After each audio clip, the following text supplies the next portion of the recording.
exhortes, nos consueles, nos animes, Señor, a través de tu palabra esta noche, que podamos salir de aquí bendecidos, motivados, animados por tu Espíritu Santo y por tu palabra, en el nombre de Jesús. Amén.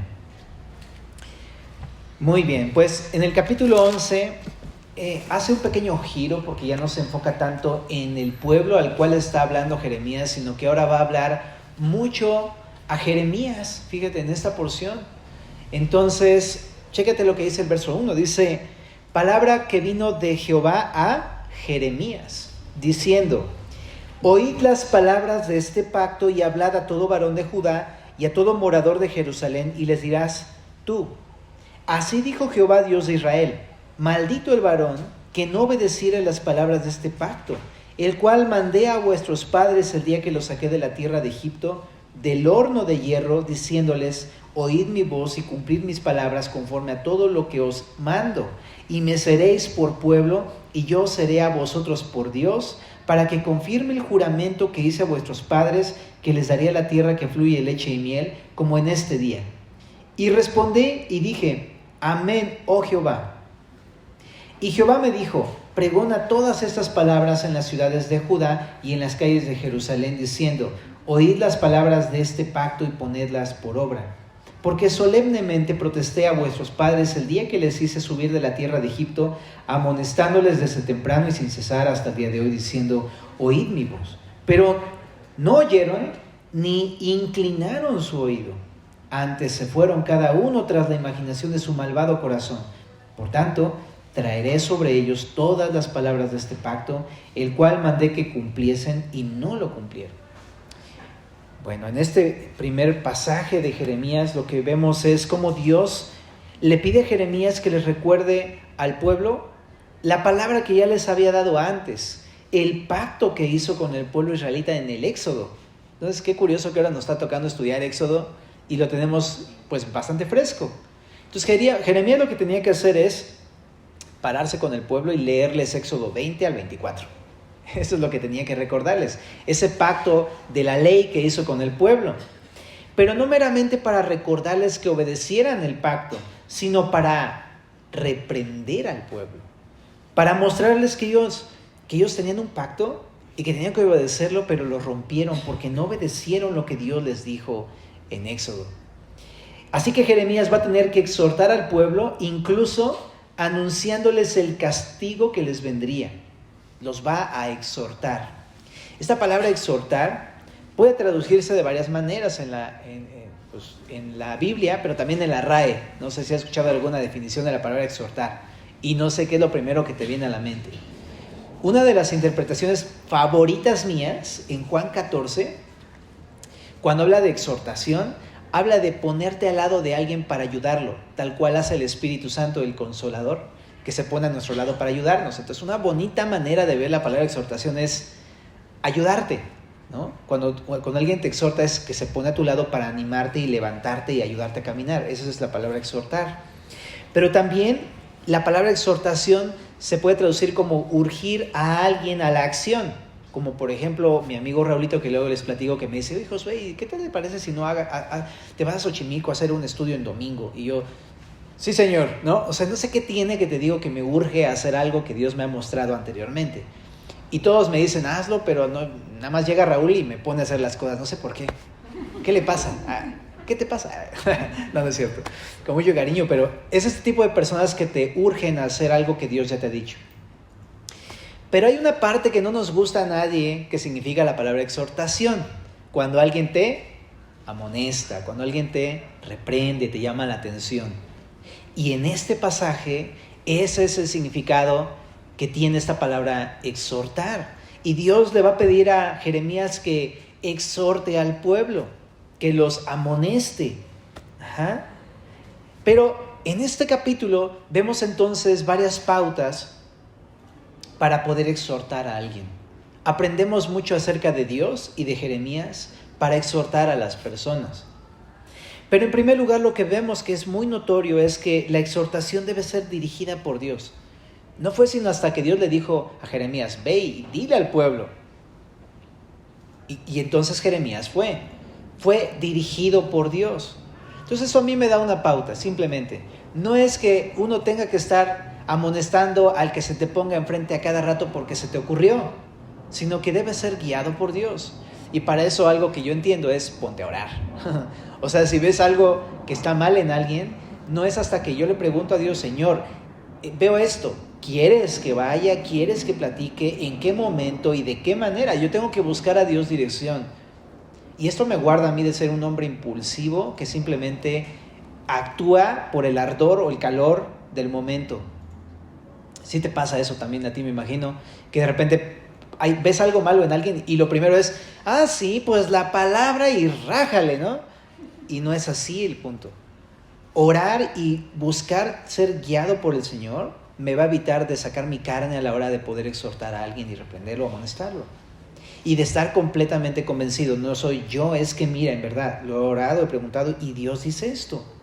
En primer lugar, entonces debe estar dirigida por el Señor, pero también algo que veo es que debe estar basado en la palabra de Dios.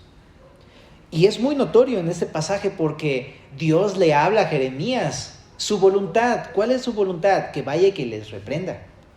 Debe estar basado, y aparte le dice lo que tiene que decirle al pueblo. Está basado en la palabra de Dios. Entonces Jeremías no les va a decir su parecer. Yo creo que Jeremías, al ver un poquito de su carácter, como es un hombre que todo el tiempo está intercediendo por el pueblo, y aparte son los suyos, no estaría tan dispuesto de ir a decirle, oye, están mal. No, porque Jeremías ama a su pueblo, es uno de ellos, y va a ver cómo su pueblo es llevado cautivo junto con él. Entonces no creas que a lo mejor a Jeremías tiene ganas de reprender al pueblo, ¿no? Pero era la voluntad de Dios. Dios le dijo, vas a decirles esto. Pues Jeremías tiene que agarrar la palabra y mostrarles la palabra. Entonces mi punto es, debe estar basado en la palabra de Dios. Toda exhortación que uno pueda llegar a decir a alguien debe estar basada en la palabra, no en mi parecer, no en lo que siento. Porque si fuera mi parecer, a lo mejor mi parecer, veo cualquier otra cosa en alguien y digo, a mí no me parece eso. Pero ¿qué tal si mi parecer, ¿no? simplemente es mi pura cabeza, ¿no? Por ejemplo, te decía este ejemplo de que a veces veo que mi hijo tira la leche, ¿no? Y voy a reprenderlo y de repente siempre me frena algo que me dijo Tita, la esposa del pastor César. ¿Pero es pecado, Josué? O sea, ¿eso que le vas a decir lo vas a reprender porque es pecado? ¿O solamente porque en tu parecer está mal? Y es como, ok, no siempre cuando yo quiero exhortar a alguien o reprender a alguien es porque está mal. Muchas veces es mi parecer. Así que si yo me baso en la palabra y digo, a ver, bueno, Dios, a ver, ¿está mal? ¿Es pecado? ¿Lo tengo que hacer? O sea, ¿dónde está? ¿Dónde dice en la Biblia que está mal? ¿Está mal? Y muchas veces yo me he topado con que tengo que cerrar la boca y tengo que contenerme porque no está basado en la palabra de Dios. Es simplemente porque estoy enojado, porque estoy molesto, porque no me sentí bien con su respuesta o con o su manera de decir las cosas o de hacerlas. Pero no es porque sea pecado. Entonces, yo no sé si estás batallando con alguien. Pregúntate si es lo que vas a decirle está basado en la palabra de Dios.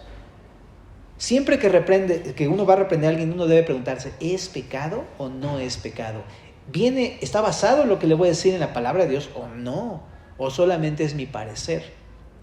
Eso me debe llevar entonces a leer y orar. Leer la palabra de Dios y buscar qué dice al respecto. Y también me debe llevar a preguntarle a la persona qué sucedió, porque muchas veces actúo de manera impulsiva y no le pregunto qué sucedió y resulta que le estoy dando un pésimo consejo porque no lo escuché. A lo mejor su reacción fue porque sucedió algo antes y no tengo todo el contexto.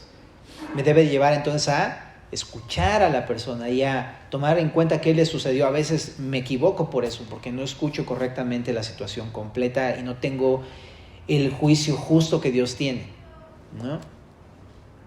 Entonces, qué interesante, ¿no? Debe estar basado en la palabra de Dios. Entonces me debe llevar a orar y a leer y a conocer la situación que está pasando.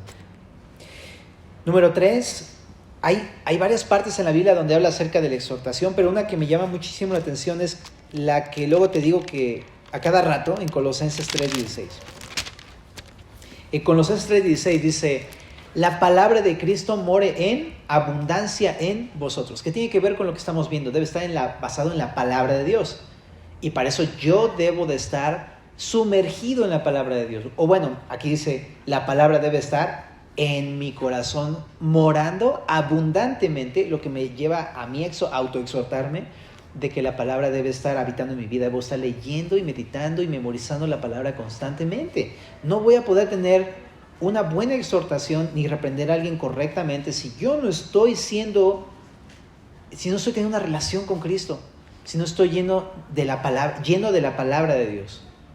¿Ok? Entonces necesito que la palabra de Dios more abundantemente en mi corazón. Pero también aquí dice, enseñándonos y exhortándonos unos a otros. O sea, aquí hay algo interesante porque lo que dice es, no voy a poder exhortar si no estoy lleno de la palabra, pero cuando estoy lleno de la palabra es para entonces también poder animar, ayudar e incluso amonestar a alguien cuando sea necesario. Para exhortarnos, para reprendernos. Yo te digo que es la palabra que no nos gusta mucho. Para reprendernos unos a otros. Pero aquí dice la forma en cómo se tiene que hacer.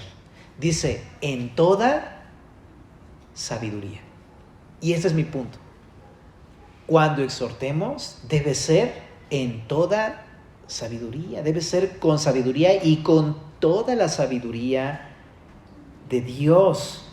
Ahora, eso puede quedar muy subjetivo cuando decimos la palabra sabiduría, porque a lo mejor puede tener un significado para ti que no es el bíblico, ¿no? Pero yo encuentro en Santiago lo que significa sabiduría. Fíjate lo que dice Santiago, es súper interesante. Porque de repente en toda sabiduría yo podría pensar, pues basado en la palabra de Dios, y eso es correcto. Pero la palabra sabiduría no tiene que ver meramente con conocimiento, sino tiene que ver con una actitud. En Santiago capítulo 3, verso 17 dice, la sabiduría que es de lo alto es primeramente pura, después pacífica, amable, benigna, llena de misericordia y de buenos frutos, sin incertidumbre ni hipocresía.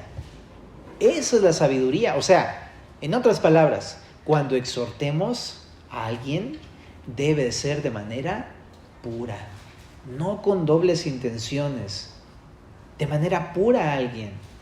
No debe ser con gritos y con enojo y con ira y con tensión en mi corazón o con celos o con todas estas cosas que dice ahí Santiago en el capítulo 3 y 4. Debe ser pacíficamente, debe ser en paz, de manera pacífica. Y es más, dice ahí, amable. Amable significa que cuando estés reprendiendo a la persona, esa persona te ve a ti y te ame. ¿Cómo es eso? Definitivamente tiene que ser entonces con palabras suaves, ¿no? Eso se nos da a todos equivocarnos, ¿verdad? Cuando hablamos con alguien que está mal, a veces somos demasiado severos en la forma en cómo decimos las cosas. No somos amables. En vez de amables, somos odiables, ¿no? Aborrecibles, así de, ¡ay! ¿Qué onda con este? Estamos ahí, pero es que tú hiciste esto y aquello, y estamos así. No debe ser así. Dice aquí, amables. También dice aquí, una palabra que se traduce como amable es dulce. De dulces palabras. También dice benigno. O sea, pensando bien de la otra persona. Porque muchas veces a la hora de exhortar, le decimos lo peor porque pensamos que sus motivaciones son lo peor.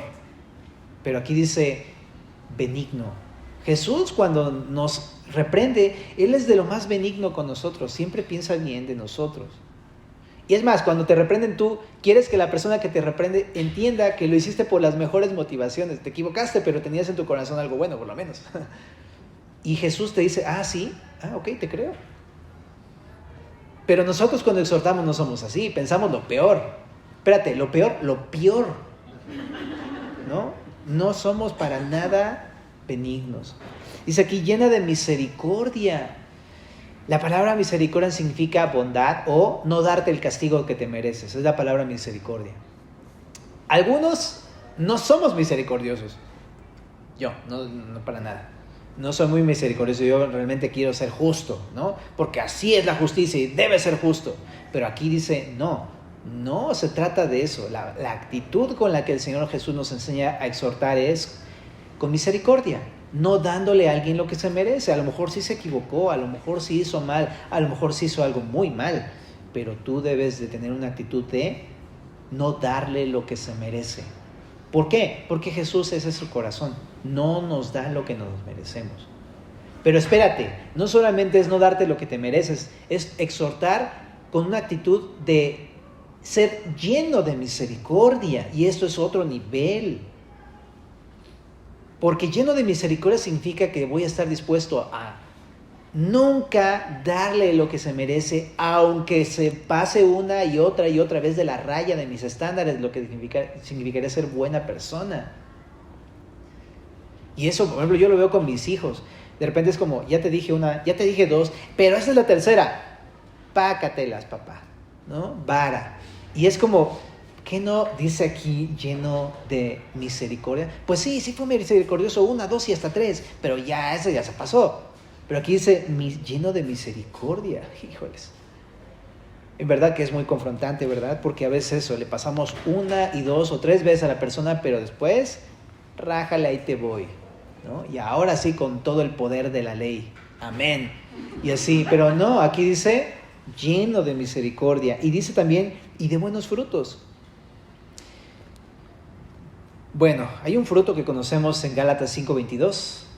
El fruto del Espíritu es el amor, que se ve en amor, gozo, paz, paciencia, benignidad, bondad, fe, mansedumbre, templanza. Y bueno, nos vamos a poner en ese día de hoy a estudiar cada uno de estos, pero pensemos en que si mi exhortación que estoy haciendo es con paz, con paciencia, con benignidad, con bondad, con fe, con mansedumbre y con templanza, ¿no? Creo que aprendemos mucho de la manera en cómo debemos exhortar a alguien, animar a alguien. Pero también dice aquí, sin incertidumbre. No es como, pues bueno, ahí te encargo, ahí a ver si al rato me agarras de buenas y platicamos a ver si te perdono. No, es sin incertidumbre, es decir, mira, así son las cosas, pero te amo y no voy a cambiar de parecer. Voy a estar siempre a tu lado, voy a estar siempre ayudándote, voy a estar a tu favor y así, sin incertidumbre, ¿no? Y también dice aquí, ni hipocresía, ¿no? Y eso es pues doble cara, ¿no? No está diciéndole, no, sí, que Dios, arrepiéntete, no sé qué, y por dentro estás pensando, eres lo peor, te odio y nunca me vuelvas a hablar en mi vida, ¿no? O algo así, ¿no? Sin hipocresía, ¿no? Sino con una sinceridad completa. Entonces, wow, o sea, cuántas cosas nos habla esto acerca de la exhortación, ¿no? Otra de las cosas que veo nada más en este cachito también es que dice el verso 8 que le hablaba Jeremías a los del propio pueblo, no le está hablando a extranjeros ni personas que no conocieran al Señor, sino a el pueblo israelita que había escuchado una y otra vez la palabra de Dios, eran parte de su pueblo. ¿A qué me refiero con esto? Mi punto es, la exhortación debe realizarse entre el pueblo de Dios. Es una actividad, si lo quieres ver así, o un ejercicio entre creyentes, cristianos, pues. Porque de repente queremos ver a los no creyentes y agarrarlos con la palabra, ¿no? La palabra dice, y la pregunta ¿es cristiano? ¿Ya depositó su fe en Cristo? No, pues que todavía no. Pues por eso no es para la exhortación meramente. No es para el no cristiano, sino para el cristiano, para el que ya conoce la palabra de Dios. Porque el que no conoce la palabra de Dios lo que necesita no es una exhortación, sino ver la gracia de Cristo, que a pesar de que es un pecador, le perdona y extiende su amor y misericordia hacia ellos, no la justicia de Dios. Ahora, no está mal mostrar el pecado, pero lo que necesita ver la persona que no conoce a Cristo es que en sus errores ahí va a estar el Señor para perdonarlo, ¿no? Como la mujer adúltera, o sea, llegó con Jesús y Jesús no le dijo, ay, pero es que también te pasas de la raya, o sea, no inventes, ¿no? ¿Cuántas veces? No le dijo eso. Jesús le dijo, ¿dónde están los que te juzgaban? ¿No te condenaron? Yo tampoco te condeno. Ve y no peques más, ¿no? Y le mostró esa gracia y ese amor. Entonces, es lo que necesitan los no creyentes. Pero el que es creyente, que está neceándole una y otra vez y no agarra la onda, ahí sí, ya conoce la palabra. Y ahí sí el ejercicio de la exhortación es entre creyentes. Lo leímos ahorita en Colosenses 3:16. La palabra de Cristo mora en abundancia en vosotros, enseñándonos y exhortándonos. Ahí dice, unos a otros, y se le está hablando a la iglesia, y es Pablo hablando en el Nuevo Testamento. Entonces, ¿qué te quiero decir con esto? Que entre nosotros como congregación, como hermanos en Cristo, debe ser algo que debe ejercitarse. Es una actividad que necesitamos. Viéndolo de otra manera, de la otra cara de la moneda, la palabra morando en nuestras vidas no es para guardárnoslas para nosotros mismos, sino para poder usarla para el beneficio de los demás en el cuerpo de Cristo, que es la iglesia. No debe ser guardada de manera egoísta, pensando, pues yo estoy bien, hay los demás que hagan su vida y no me importa. No, porque somos un cuerpo y somos familia de Dios y necesitamos que otros que ven lo que yo no veo me lo digan. Seguramente en mi propio juicio estoy súper bien, ¿no? Pero los demás, es como el ejemplo, pero es como un moco, ¿no? O sea, tú no te das cuenta que lo traes, ¿no? Tú estás muy feliz, ¿no? No, que sí, que ayer me eché unos tacos y tú así de, ok, ¿no? Está súper bien, ¿no? O como el mal aliento, ¿no? O sea, ahí lo traes, tú te das cuenta, pero el otro te ve y te dice, oye, perdóname. Ahora, cuando ves a alguien, perdón, el ejemplo, o cualquier otra cosa, ¿no? El cierre abajo y demás cosas que son así bastante incómodas, ¿no? Por amor, no vas y dices, mejor no le digo, ¿no? Ay, mejor no le digo, qué pena. Mira, si no le dices, va a ser la burla de todos. ¿Estás de acuerdo? ¿No? O por lo menos, cuando se dé cuenta, el cuate ya llegó a su casa y se ve en el espejo y dice, ay, no, todo el tiempo estuve así, quién sabe cuántos me vieron y todo. Entonces, mi punto es, si tú te callas y no le dices, ¿vas a estar realmente amándolo? No es amor. Necesitamos mostrarle las cosas que no ve, ¿no? Y es por amor, no es porque queramos señalarlo, simplemente es que algo que no le va a hacer bien a él. Y es por eso que debe llevarse la palabra unos a otros, ¿no? Para poder limpiar el pecado de otros, para poder ayudarlos a ver en qué cosas están mal, ¿no? Guiarlos al arrepentimiento. Entonces, debe llevarse a cabo entre nosotros. Y sí, lo que pasa aquí en Jeremías es algo interesante y singular, porque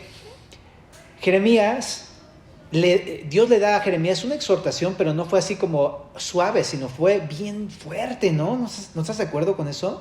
Le dice, ve al pueblo y diles, maldito todo aquel que no cumpla la ley. ¿Y la habían cumplido? No, lo que Dios está diciendo, ustedes son malditos porque no han cumplido la ley. Ve a decirles eso al pueblo. Órale, o sea, no son palabras suaves.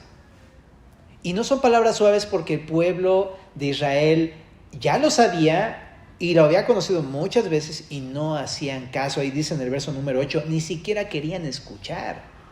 Le estaban neciando bien grueso y tenían que escuchar una reprensión firme. Entonces mi punto es, en algunas ocasiones la exhortación debe ser firme y es totalmente bíblico. Porque de repente pensamos, es que se pasó de la raya y entonces está mal porque no es amor. No, muchas veces por amor tienes que hablarle fuerte a alguien porque no agarra la onda, ¿verdad? Pero no es antibíblico. Él tenía que decirle estas palabras. Ahora, la actitud con la que se tenía que decir es con amor y por amor. Pero no es antibíblico el que le diga, hey, malditos sois. ¿Me explico? Entonces, esa es la parte difícil de la exhortación que luego a veces no la entendemos porque pensamos que por el hecho de decir las cosas claras y concisas y muchas veces muy firmes está mal, pero no. Si es real y si es bíblico, debo de escuchar la exhortación, ¿no? Ahora, por otro lado, eso también no solamente se ve en el Antiguo Testamento, porque tú dirás, ay, pero eso lo dice Jeremías porque es del Antiguo Pacto, ¿no? Pero en 1 Corintios 16, 22, Pablo repite las mismas palabras a la iglesia en el Nuevo Testamento, en el Pacto de la Gracia. ¿Cómo la ves? Y fíjate lo que le dice a la iglesia, le dice, el que no amare al Señor Jesús sea anatema, sea maldito. O sea, el que no quiera tomar su cruz y obedecer al Señor, que sea maldito. Eso es lo que está diciendo Pablo. Y entonces, ¿neta? Sí. ¿Y por qué lo dice? Porque en el Antiguo Testamento era lógico, ¿no?, que si uno desobedecía había un castigo. Pero chécate, al haber creído en Cristo, ya tienes la gracia y el perdón. Ahora, aún así, con todo y eso, desobedecer a Dios es un acto desvergonzado y vil. Después de que todavía te perdona y te extiende su amor y su gracia, quieras de una manera desvergonzada y decidida decirle a la sangre de Cristo, no gracias, quiero seguir en mi pecado y en mi rollo, eso está totalmente, no está mal, está peor que lo del Antiguo Testamento. Porque no solamente está desechando la ley, sino la misericordia y la gracia. Por eso Pablo se pone tan serio con este asunto de la obediencia en el Nuevo Testamento. Entonces, ¿cuál es mi punto? Que a veces las exhortaciones deben de ser firmes, hermanos. A veces, cuando el hermano ya conoce la palabra y está desechando la gracia de Dios y no agarra la onda, y muchas veces ya le habló uno 1, 2, 3, 5 y no entiende. Se le tiene que exhortar de una manera, por amor, de una manera muy firme. Entonces, solamente checando estas pautas que estamos viendo en esta sección. Entonces, considerémoslo, orémoslo, ¿no?, y cuando sea necesario, hagámoslo bíblicamente. Pero hay más pautas. En el verso número 9 dice: y me dijo Jehová, conspiración se ha hallado entre los varones de Judá y entre los moradores de Jerusalén. Se han vuelto a las maldades de sus primeros padres, los cuales no quisieron escuchar mis palabras y se fueron tras dioses ajenos para servirles. La casa de Israel y la casa de Judá invalidaron mi pacto. Entonces, todo lo que está sucediendo es que quebraron el pacto. Por eso les reclama el Señor. Les dice: el cual yo había concertado con sus padres. Por tanto, así ha dicho Jehová: he aquí yo traigo sobre ellos mal del que no podrán salir y clamarán a mí y no los oiré. E irán las ciudades de Judá y los moradores de Jerusalén y clamarán a los dioses a quienes queman ellos incienso, los cuales no los podrán salvar en el tiempo de su mal, porque según el número de tus ciudades fueron tus dioses, oh Judá, y según el número de tus calles, oh Jerusalén, pusiste los altares de ignominia, o sea, de vergüenza, altares para ofrecer incienso a Baal. Tú pues, no ores por este pueblo, ni levantes por ellos clamor, ni oración, porque yo no oiré en el día que en su aflicción clamen a mí. ¿Qué derecho tiene mi amada en mi casa, habiendo hecho muchas abominaciones? ¿Crees que los sacrificios y las carnes santificadas de las víctimas pueden evitarte el castigo? ¿Puedes gloriarte de eso? Olivo verde, hermoso en su fruto y en su parecer, llamó Jehová tu nombre. A la voz del recio estrépito hizo encender fuego sobre él y quebraron sus ramas. Porque Jehová de los ejércitos que te plantó ha pronunciado mal contra ti a causa de la maldad que la casa de Israel y la casa de Judá han hecho, provocándome a ira con incensar a Baal. En esta segunda sección hay dos rasgos que va a enseñar Jeremías acerca de la exhortación: la urgencia y la necesidad de hacerlo. Dios está mostrando a Jeremías que nada va a evitar el castigo con su pueblo. Es lo que vemos en varias ocasiones acá. Va a castigar al pueblo. Y lo que le dice: ni el clamor del pueblo, ni los sacrificios del pueblo, y ni siquiera la oración de Jeremías va a evitar el castigo que Dios va a hacer con su pueblo. ¿Por qué? Porque Dios ya no los va a escuchar. ¿Y por qué? Porque, número 1, conspiraron contra Jehová, dice el verso número 9. Conspiraron, es decir, se unieron en contra de Dios. ¿Cómo? Volviéndose a las maldades de sus padres. O sea, adoraron a Baal, como en su tiempo también lo hicieron sus padres en el monte Sinaí, poniendo un becerro de oro, idolatría. Dejaron de confiar en Dios y se pusieron a adorar a otros ídolos. Número 2, no quisieron oír a Dios. ¿Te das cuenta? ¿Cuántas veces, si quieres puedes hacerlo de ejercicio, cuántas veces se repite la palabra escuchar u oír en este pasaje? Y lo recalca Jeremías porque ellos estuvieron escuchando la instrucción de Dios y no oyeron a Dios. No lo estuvieron oyendo durante toda la historia y por eso fueron a Babilonia cautivos. Ahora Dios les dice: ustedes no me oyeron, por eso yo no los voy a escuchar. Número 3, dice ahí: cuando ellos claman, no me claman a mí, claman a sus dioses. Número 4, han llenado las ciudades de altares. Como acá, en cada esquina te topas con un altar, ¿no? Igual en aquel entonces había altares de Baal por todos lados. No era un pecado pequeño, toda la ciudad estaba plagada de pecado. ¿Y cuál fue el resultado? ¿O cuál va a ser el resultado? Dios no va a escucharlos, número 1. De hecho, les dice, han perdido todo derecho a ser escuchados. En el verso número 15 dice, ¿qué derecho tienen? O sea, no tienen derecho a pedir y clamar, no tienen derecho a ser escuchados. Número 2, les dice, Dios está airado con ellos. No está contento con ellos, está airado, significa indignado, molesto. No porque no los ame, sino porque ellos han amado su pecado, ¿no? Se han rebelado en contra de Dios, está molesto, indignado contra ellos. También Dios dice ahí que va a encender juicio sobre ellos, un fuego, dice, voy a encender fuego sobre ellos, juicio. Y dice ahí que como a ramas los va a quebrantar. Entonces, ¿qué es lo que veo en este pasaje que nos enseña acerca de la exhortación? Que es urgente y necesaria. Es urgente y necesaria. Aquí en este pasaje es urgente, ¿por qué? Porque viene el juicio. Y si no les dice, van a ir directo al juicio. Es urgente, necesitan escucharlo ya. Y es necesario porque si no se los dice, ¿cómo van a ellos a entender la gravedad de su pecado y cómo van a poder entender el juicio que Dios va a hacer sobre ellos? Es necesario que sepan por qué Dios los está castigando. Ahora, esto en el Antiguo Testamento tiene su cumplimiento, su espejo en Hebreos capítulo número 10, si me acompañas por allá. En Hebreos 10, versos 26 y 27 dice, ahí mismo, voy a leer desde el 24 porque es lo que leímos ahorita y nos conecta con la idea. Dice Hebreos 10, 24, los navegantes seguros se lo saben. Y considerémonos unos a otros para estimularnos al amor y a las buenas obras, no dejando de congregarnos como algunos tienen por costumbre, sino exhortándonos, y tanto más cuanto veis que el día se acerca. Lo que está diciendo es, exhortémonos unos a otros, congreguémonos para eso, para exhortarnos y animarnos a continuar a obedecer a Dios. Y dice en el 26, porque si pecáremos voluntariamente después de haber recibido el conocimiento de la verdad, ya no queda más sacrificio por los pecados, sino una horrenda expectación de juicio y hervor de fuego que ha de devorar a los adversarios.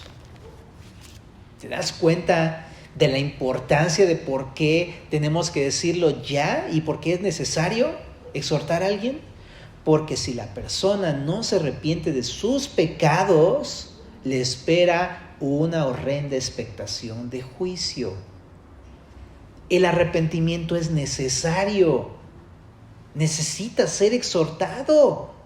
Si no, va a irse en su pecado hasta el fondo y no va a haber marcha atrás. ¿Ok? Es bien importante que podamos ver que si no exhortamos a alguien puede llegar a desviarse hasta el punto de alejarse de Cristo y no volver a Cristo jamás. Por eso Santiago también dice, la oración eficaz del justo puede mucho. Necesitamos agarrar a los hermanos como Elías los agarró en su tiempo y exhortarlos y confrontarlos y hacerlos volver al Señor. E incluso en Santiago 5 dice que cualquiera que salve a un hermano, ¿te acuerdas de ese pasaje? En Santiago 5 dice, sepa que el que haga volver al pecador del error de su camino salvará de muerte un alma y cubrirá multitud de pecados. Estamos siendo compasivos con aquellos a quienes exhortamos. Por eso es urgente y necesario. También en Hebreos capítulo 3, verso número 12, dice,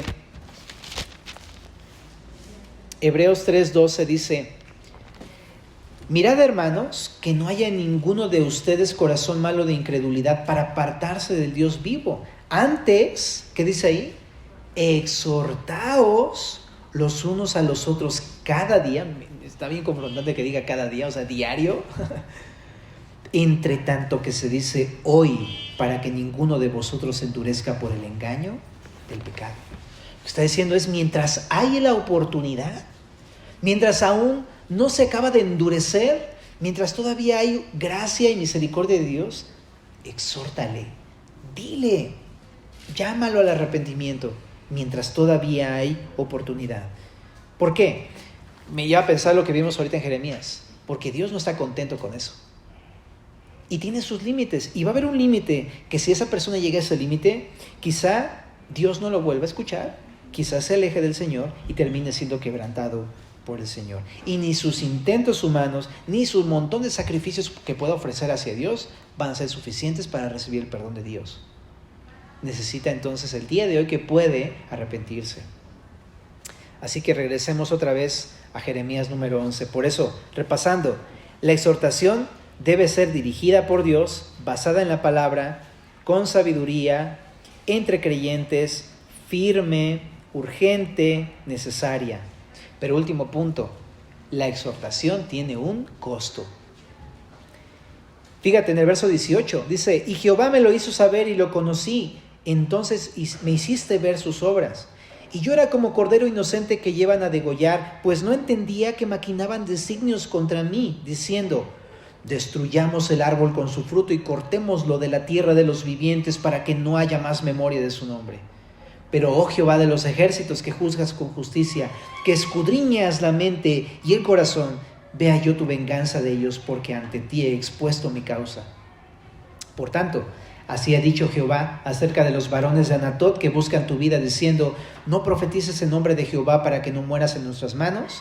Así pues ha dicho Jehová de los ejércitos, he aquí que yo los castigaré. Los jóvenes morirán a espada, sus hijos y sus hijas morirán de hambre y no quedará remanente de ellos, pues yo traeré mal sobre los varones de Anatot el año de su castigo. Esta última parte nos habla acerca de que la exhortación tiene un costo. A Jeremías le iba a costar la vida. Dios le dice a Jeremías que van a intentar matarlo. Es lo que está diciendo el texto en el verso número 18. Los judíos habían oído de Jeremías y ahora estaban maquinando designios en contra de Jeremías. Pero, ¿qué hace Dios? Dios habla con Jeremías y le dice, Jeremías, te van a matar. Están maquinando designios en contra de ti. Y Jeremías dice, yo no lo entendía, yo era inocente, ni sabía que estaban tramando, hasta que Dios me lo dijo. Dios le advirtió y lo protegió. ¿Y qué hizo Jeremías? Se puso a orar. Lo que hizo Jeremías, se puso a orar, y cuando lo entendió, le dijo, Señor Jehová de los ejércitos, tú que juzgas con justicia, ¿no? Verso 20, tú que escudriñas la mente y el corazón, vea yo tu venganza de ellos. Lo que está diciendo es, no está diciéndoles mal, simplemente está diciéndole, Dios, tú juzga mi causa. Y le dice, porque ante ti te he expuesto el asunto. Entonces tú hazte cargo, Dios. Le está pidiendo a Dios que lo defienda, que interceda por él. ¿Y qué hace Dios? Le contesta de una manera sorprendente en el verso 21 y le dice, aunque te digan que no lo hagas, yo voy a castigarlos a ellos. Van a morir, punto. Entiendo esto. La exhortación tiene un costo. ¿Cuál es ese costo? Cuando tú exhortas a alguien, pues probablemente va a ser perseguido. Va a ser perseguido, tal cual, en todas sus maneras. Ya sea desde un señalamiento, desde una crítica, desde una mala cara, desde una mala actitud, te van a dejar de hablar, te van a empezar a insultar, te van a empezar a decir de cosas, o incluso golpes, persecución y hasta la muerte. Porque así ha pasado con todos los que han exhortado a las personas en toda la Biblia. Ejemplo, Juan el Bautista. Cuando Juan el Bautista vio a este rey Herodes Filipos, que Filipos estaba con la mujer de su hermano, Juan el Bautista fue y le dijo, está mal, es pecado, la palabra dice eso. ¿Y qué hizo al final? Le cortó la cabeza. Y sabes, así hay muchos ejemplos. Hay en la historia de la iglesia esta tradición de saber que Isaías murió aserrado. Y así, Esteban. A Esteban lo apedrearon, ¿te acuerdas? Porque fue a exhortar a su pueblo. Entonces, ¿sabes el costo de poder servir al Señor en esto, de tratar de librar las almas de la muerte a través de la exhortación? Muy probablemente va a terminar en esto, es el costo. Mira, lo que tienes que hacer es lo que hizo Jeremías. Primero, si está pasándote algo así, que alguna persona te está atacando o persiguiendo porque tú le has dicho la palabra de Dios, lo que tienes que hacer es primero lo que hizo Jeremías, ponte a orar, ¿no? Confiando en que tu Dios es Jehová de los ejércitos y que no hay nadie más poderoso que Él que pueda juzgar con justicia tu causa. Entrégale al Señor en oración. Pídele al Señor que te cuide y te defienda, y que Él, que conoce su mente y su corazón, que a lo mejor son súper perversos, vaya y los juzgue Él. Tú ora a Dios estas cosas y confía que Dios va a escuchar tus oraciones. Eso es lo que tienes que hacer. Y puede ser que el Señor te conteste de dos maneras, como a Jeremías, que yo sería fan de eso, ¿no? Que me proteja y que me diga qué hacer. Jeremías, tú no te preocupes, yo los voy a castigar, tú síguele profetizando, órale va, venga, ¿no? Hablándole de Cristo a las personas, exhortando a los hermanos, etcétera, ¿ok? Pero hay un camino más bienaventurado que solamente ser librado de tus enemigos. Padecer por su nombre. Como Jesús, que Jesús sufrió la cruz por nosotros. Aunque éramos sus enemigos, Él decidió sufrir la cruz. En 2 de Timoteo 3:12 dice: también todos los que quieren vivir piadosamente en Cristo Jesús padecerán persecución. Es la parte que luego como cristianos no nos gusta, porque se nos ha engañado con este falso mensaje de cree en Cristo y nunca tendrás problemas, pero no es verdad. Cuando quieres vivir de manera piadosa y amar a las personas y mostrarles que están mal y que se arrepientan, a veces va a pasar esto. Bueno, no a veces. Dice ahí, todos los que quieren vivir piadosamente padecerán persecución de una u otra forma y en alguno u otro momento. Pero ¿por qué te dije que es un camino más bienaventurado? Porque dices, ¿morir? ¿A quién le va a ser bienaventurado eso? Pues porque Jesús lo enseñó en Mateo capítulo número 5.